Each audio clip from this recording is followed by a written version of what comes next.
ఇంత పెద్ద ఘన విజయాన్ని భారత్ సాధించింది, శుభాకాంక్షలు అభినందనలు తెలియజేయడం కానీ ఒక్కడు కూడా చేయలేదని నిన్నటి నుంచి ఇప్పటిదాకా.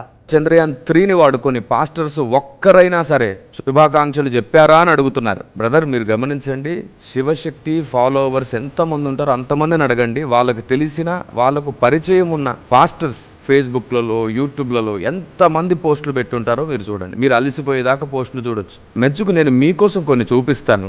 ఎంతోమంది సేవకులు వారి ఫేస్బుక్స్లో అలాగే యూట్యూబ్ ఛానల్స్లో శుభాకాంక్షలు తెలియజేస్తూ వారు పెట్టిన వాటిని కొన్ని స్క్రీన్ షాట్స్ మీకు చూపిస్తాను, మీరు చూడండి.